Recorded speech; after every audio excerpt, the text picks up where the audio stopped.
This right here is the Idioms, episode number 7. Oh, with your girl, Miz Korona. We can do it one more time. What up, what up? This right here is the Idioms, episode number 7. With your girl, Miz Korona. I'm sorry I cut you off. We out here with. Okay. We out here with. Okay. You gotta make sure you put all this in the I like this shit. Okay, go ahead. What up, what up? This is the Idioms, episode number 7. We are here with your girl, Miz Korona, Detroit song. Check it out. So what's been going on? What's been going on this cold winter? This cold winter. You know, I almost went in hibernation, especially when the polar vortex hit. Well, at least we got it at the end. It wasn't like the whole winter. Yes. It's like it started in February. So I couldn't even be mad about That's what I'm saying. the weather. You can't be mad about it. Yeah, I was like, you know what? I mean, we skated by for so long. That January, people was out with light coats. Listen, you know what I'm saying? I saw motherfuckers with shorts on. Windows was cracked. So, you know, it was like 60 degrees one day. But I mean, other than that, I've been formulating all of the plans in my brain. Okay, all right. And trying to put them into action, you know. And what's like one of the main plans? One of the main plans is to get the band in the studio to create a new album. All right. So that's the main plan. I know the last time that you interviewed me, I was in retirement. Right. From music, and that shifted and turned around. Too. I think your that interview. It was because of me. Yeah, it was. It was definitely because people got on you. Say you retired. They was like, and everybody was like, yeah. They're like, motherfucker, what are you talking about? Yeah. So, you know, things have been going really dope for us. You know what I mean? And now it's just time to create some new product, and like. It's gonna take some time, so not really rushing the whole process of we need to get in the studio, make an album, and put it out by next year. No, like we want to take our time and make sure that it makes sense when we drop it, and like the sound is dope, and like you know what I mean. Right. So in the meantime and in between time, next year. Will be the 10-year anniversary for the Injection album. So we discussed picking like 6 joints off of that album and redoing them live and pressing up some vinyl, and then you know rolling out the official album as the Korona Effect. So you haven't heard anything done with the band like on wax yet? Like you haven't done a song. Nah, we haven't done any original music. You don't even know how that would sound. Exactly. Like on like a CD. Right. Yeah, we haven't done any original music. So that's the thing too. Like, you know, they're really letting me take the reins and controlling how we create the album and produce it. So my idea is to really get maybe 1 or 2 main producers to like create the foundation of what the sound would be, and then the band would build off of what they create, you know. But sonically, like it's on a whole. My vision is on a whole nother level of what I've. But it's still it's gonna sound good. Yes, of course it's gonna sound. Some people go on this different level and then it don't sound good. Yeah, it's gonna sound good. Well, I hope it sounds good. We're all your goal is for it to sound right. Good. Okay. Our goal is for it to sound good. You know, sound great actually, but you know, just content wise, not just because everybody's good at what we do. Like, but it just don't sound right on y'all. Right. You know, that's like seeing somebody going and buying a fly outfit, and like, you know, that outfit cold, but it just don't look right on it. Yeah, it ain't falling off your body right. Yeah. So we just trying to find the perfect outfit. Okay. Yeah, so to speak. So you definitely feel that new energy from having a band, opposing when I interviewed you a couple of years ago when you was claiming you was at the end of the road. That wasn't even a claim. That was like I was your boy's the man. You was out here with your. I was serious. I was like, yo. I mean, I was happy. I'm still happy. Right. But I was like, yo. I mean, I just felt like at that point that music wasn't. Like, I love music.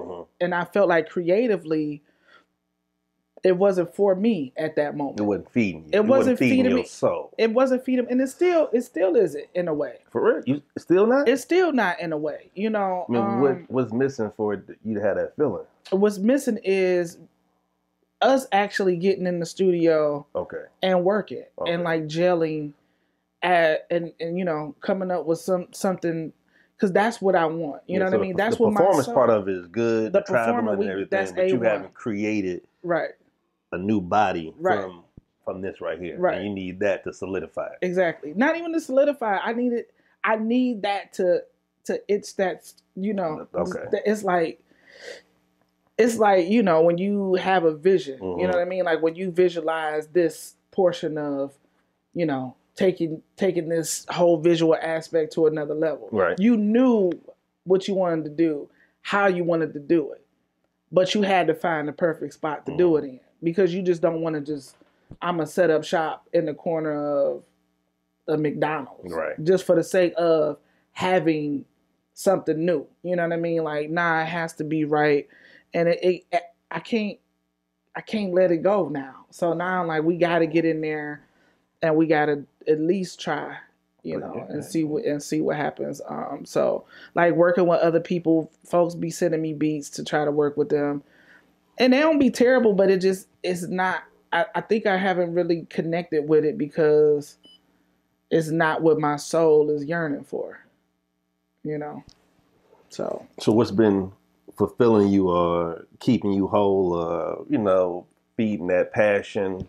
That camera. The camera work. The camera and being back on stage. You know, being back on stage is like, that's like no other feeling. You know what I mean? Like, and doing photography is like as close as I can get to that vibe and that whatever it is and that triggers in that brain, and just like, it's like a shock wave that goes through there, and it just, you know, but I don't like performing without them. Without the band? Yeah. Have you performed without them lately, or it's been with them all the time? Nah, I perform. It's been a couple shows, very select few shows that I perform without them, and I don't like it. You know what I mean? I don't feel comfortable doing it because I feel like that part of me as an artist, I want to let that go. You know, and so it's almost like a person trying to get over a drug addiction, and then people reintroducing that drug to you and like, oh man, this one time, you know what I'm saying? Come on, have this sip. So-and-so gonna be there. Yeah, come on, they hit you with the so-and-so gonna be there. Well, you know, or it's not even the so-and-so gonna be there, because I don't really get caught up in that. It's, you know, I got a couple dollars, and then it really be a couple dollars. And I just be like, dog, I could just stay home, for real. Because when people approach me about, and it's not no diss to nobody, because when people at home approach me about doing shows, they don't really have the budget to that makes sense for me to call them out. I'm not ever gonna put. I'm not gonna. I'm not gonna, because and they would be down to do it because they love me and they rock with it, and they like, everybody's committed to doing it, but I'm not going to put them in, like, we all are grown adults with families and homes and bills. So I'm not going to put them in a predicament where we ain't getting no money. Right. Just for the, you know what I'm saying? Like, then they turn more into practice. Like, this is damn near practice. I can give you $25 each. We all going to make $25 each to come out. And everybody grown. Like, nah, you know, you can't even put gas in the car. Right. So you know, people be like, well, how much for the band? And I throw them that price. And they be like, well, how much for you and the DJ? And I'm like, and they like, well, can you just rock a couple songs on the... Hey, matter of fact, can you bring your own microphone? Right. Can you just do a spoken word piece then? Just talk from the door. Just come say hello. Just stop by the door and yell in a couple of words. You know, and I'll be like, some of the folks I'm real cool with, so I you know, they know how to pull the strings to get me to say yeah. They know what to say. They like, yeah, Korona love the kids, so we're going to get her on, you know, a Say the Kids show. Or Korona love the old folks, so we going to get her on a retirement show for my granddaddy. He leaving the plant. So, yeah. It's tough. It's tough. But I love being on stage. I got a show on Valentine's Day. Okay. For my homeboy Mixo, you know, and I was just like, is that with the band or that just with you? It's just with me. You know what I'm saying? And yeah, I've been knowing them forever since I was like 14. Right. So it's the sis, you know, right. We don't really got no budget, and I show love to a lot of people because it's not really, it has never really been about money for me. But now that I have 4 other grown folks, it has to be about. It has to be about money, and it has to make sense. You know what I mean? Like, I'm not finna call them to do a show because these people got real talent out here. You know I mean, you know, my drummer plays for Charlie Wilson. You know what I'm saying? Real talent. So I can't be like, hey man, you know what I'm saying? Like, hey, can you come do this gig? Yeah, I got $75 for you.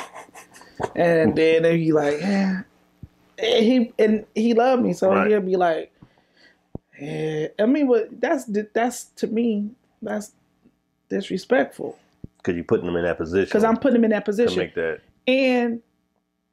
But we all love what we do so much that we'll be like, okay, that's cool because we just want to jam a lot of times. You know what I'm saying? My bandmates just want to hit sometimes. Like, you know, and shout out to Kamal and Rain Man, Showtime, DJ Invisible, and DJ Los, who fills in for Invisible when he's not available. But OM Buddy. But, you know, it don't make sense. So the Korona Effect really, like, now is what I want to do more of. And it's difficult. You know? So, but this summer, you think they're gonna have it together? Well, this summer, I hope that people will respect the fact that, you know, understand that it's not cheap as a band that come out. You know what I mean? You want to get people. You might have to go outside of Detroit. Well, you know, hey, our second show was outside of Detroit. Yeah, that's what I'm saying. It was Berlin. And they go where the money is. And they didn't have a problem. Our very first show was at the DIA, and they didn't have a problem. But those are also people who have budgets. And you know, key word, you got to look at people that got the budget. Yeah, you know, there's what's the people who have budgets will holler at us more too. And we a budget band. We only work budget band. That's gonna be the name of our album. Budget band. No, but you know, we don't budge unless you got a budget. Exactly. Ooh, see, make the shirts. We don't budge unless you we ain't budget.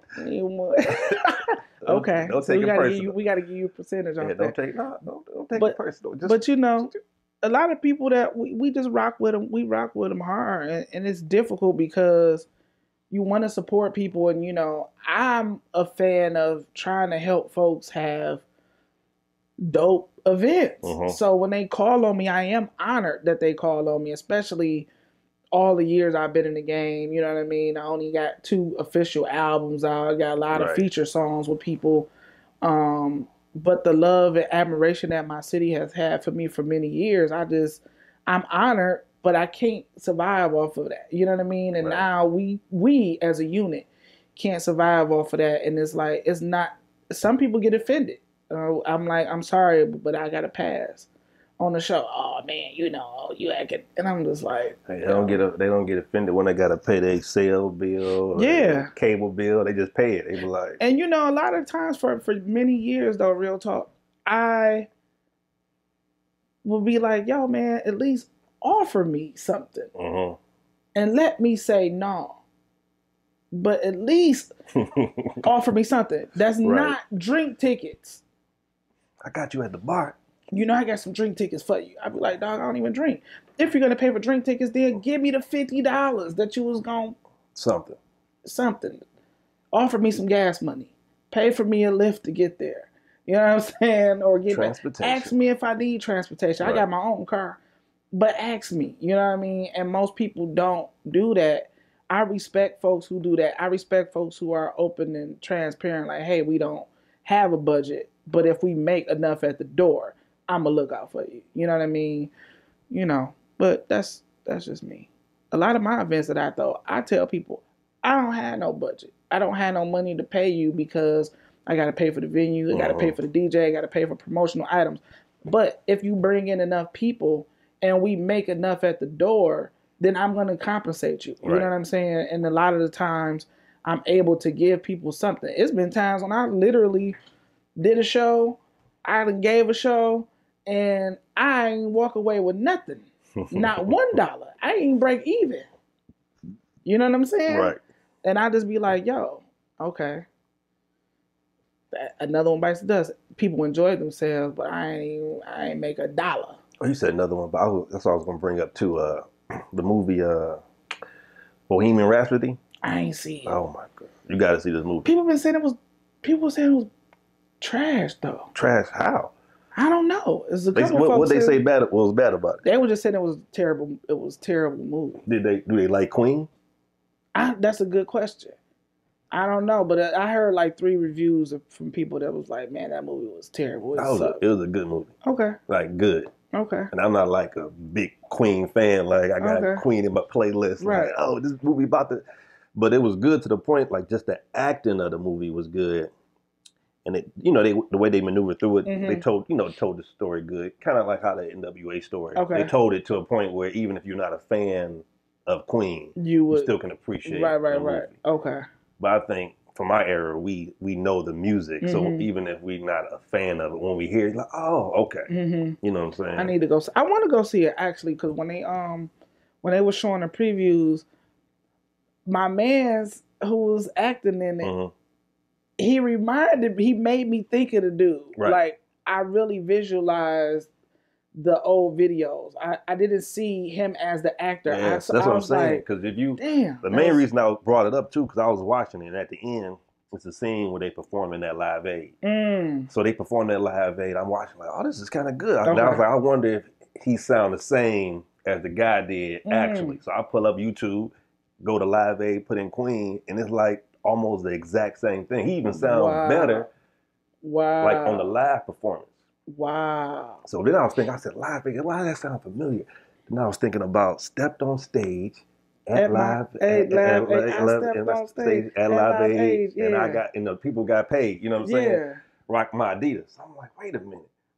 I said, Run DMC was at Live Aid? Because you see this crowd is massive. So I pulled up there, and these motherfuckers is at Live Aid performing. Wow. You know what I'm saying? Prior to that, so I'm like, the song made more sense because you just heard it. You just sound like a dope line. Yeah. But these motherfuckers was actually at Live Aid putting Adidas on. They're like, no, we was on at Live Aid, and the whole world seeing us rocking Adidas. Right. And I think they was like the first like hip hop artists that played. Well, it was only a one-time concert, but I'm saying they put like hip hop on the map. Right. Like that. If you look it up, you will see all these people, and most of them they don't really know because hip hop was new. They was like they sitting there like this because it's just Jam Master Jay and Run DMC on stage, and that's it. And they like, what the hell is this shit? What is this? but that third song they got into that shit. But they putting on a show. Cause they like, oh, y'all don't really know what's going on. Like in the middle of the verse, y'all don't really know what we doing right now. I'm just saying, I need to see that. Yeah, because it made you feel like, oh, that's where hip hop really started taking over. Yeah. And you had like Rick Rubin on the side of the stage, like arguing with the people, trying to get the music right. Like, oh, because they like what is they don't know how to like register this is a DJ and 2 microphones. They wanted, a band. like a band. Yeah. But I'm like, damn, that's interesting. I need to see that. Gotta see it because hip hop is so strong, and now it's like it's the music of choice. Like if you're looking at a movie, that's the soundtrack. Even if it's like an all-white movie, you still got some hip hop in it. It ain't got to be a black person in the movie for hip hop to be in the movie. You know what I'm saying? Or the commercial. Like it ain't got to be a KFC commercial, people dancing, eating chicken. It can just be. And it's crazy too because it's some artists who like they don't even be having albums. Like hip hop is so big now. Like they don't even be having full albums out, and then they end up like getting endorsements by these big companies because, this song, my son played this song for me. And the song, as long as the song gets to a point that's popping, you can maneuver that. I need to see that. I need to see that clip though. But I'm gonna go see that movie. Me and my homie, I shoot a lot of stuff for her. Sassy Black. She got a clothing line called Team Bourgeois Bohemian. Okay. And we were talking about it the other day, like we should all, you know, because I watch stuff that people say is trash anyway. Just like what? Which? Oh, you mean like you hear a bad review? Yeah, I hear a bad review. That's one way you can. I mean, it's anything like food wise. Somebody gonna say something, then you'll get there like, like this food good. This shit good. Yeah. What you talking about? You don't know nothing about no food. So if somebody say something bad, it make you kind of want to go listen or see it or you know, go there, like even like a location. Like I'm gonna check it out. Yeah, because I want to go. I mean, I like the music, so to me, I would go just for the sake of the music. You know, I want to see the story too. Well, I think it's like I think it might be on one of the Netflix or Prime, one of those, because it's been out for a while. So you probably just, Bohemian Rhapsody? Yeah. Oh, it's been out for a while? I thought it was just in the theaters. That's old. You know, stuff nowadays. Yeah. It come out. You be like, that was out 2 months ago. That's old. You be at Target. You see it already. That's real. Remember we used to wait for long. Like, we was waiting for it to come on TV, though.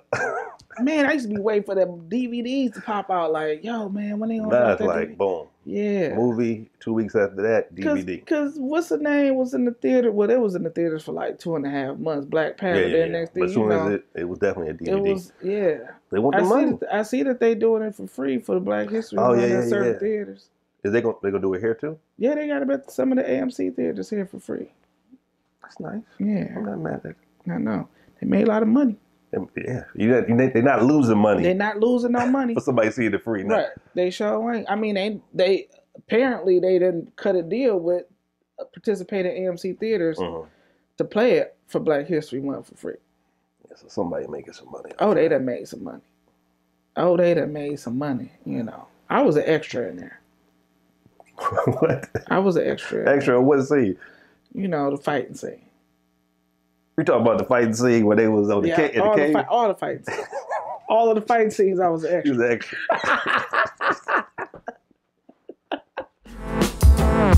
They say that I'm the last out the gate, the last at the table to sit down when everybody ate. I guess since I'm the last with the plate, I appreciate